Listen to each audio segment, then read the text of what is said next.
Hey everybody, welcome back. It's the Huddle, the Review.com's weekly high school football show. I am Rob Toder, executive editor of the Alliance Review, joined as always by Mike Brown, sports editor.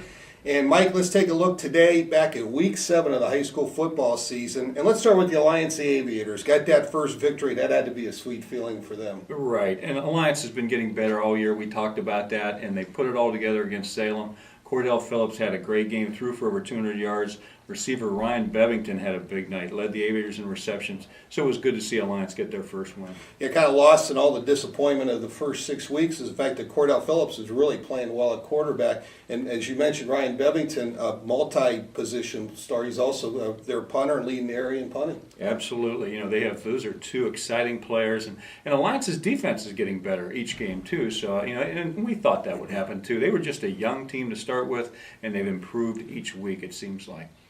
Another game that caught our attention was Marlington. DeMonte Thomas on the sidelines in street clothes, and they still had enough to beat Minerva, who did not have their quarterback again this week. Right, and as good teams will do, like Marlington is, they had other players step up. Stephen Masters rushed for over 100 yards. Sean Kirk, the quarterback, rushed for over 100 yards. And again, Marlington played that great defense again last week. I think Marlington's only giving up something like 13 points a game, through their first 7 games, and they play that good Ed Miley defense, tilt the field, gain field position, and beat you with their running game, and they did a great job of that again last week.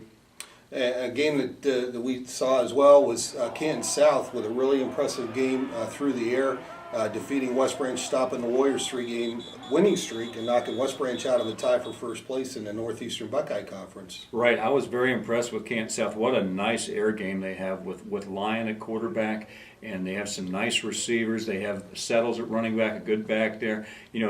Canton South could be a factor before this thing is done, and that'll be a great game coming up this week with Marlington. Yeah, after all the dust settled in the NBC, one game we didn't mention was Carrollton knocking off Louisville 21-0. Obviously the Leopards struggling without Joey Duckworth at quarterback.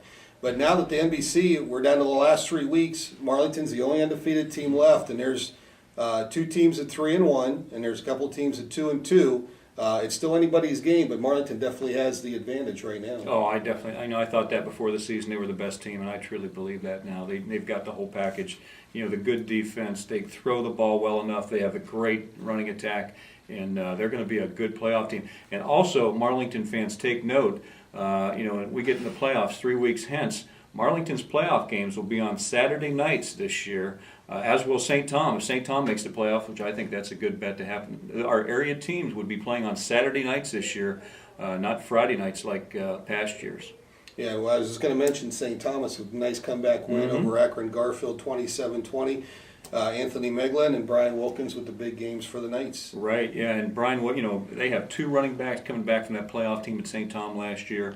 They have a quarterback who's really come around, replaced his brother, and has done a good job. And I think St. Tom's going to be a quality playoff team down the road as well. A couple games in the ITCL. Western Reserve knocks off Sebring 56-14. Dan Zilke with 2 touchdowns for the Blue Devils, and they're setting up for a showdown against Columbiana, I think in week 9 for the ITCL Tier 2 championship. United, no disrespect to the Golden Eagles, they just faced a really good Crestview team that won 63-14 there. And a couple of games in the Portage Trail Conference. Southeast keeps rolling along. They've got a showdown looming with Mogador. Right. They defeat Rootstown 44-7. And Waterloo gets a victory, their second win of the year and their first win in the league, and they defeat Wyndham. So it's a good week 7. Things are starting to shape up playoff-wise, and we'll be back later in the week to talk about the games coming up in week 8.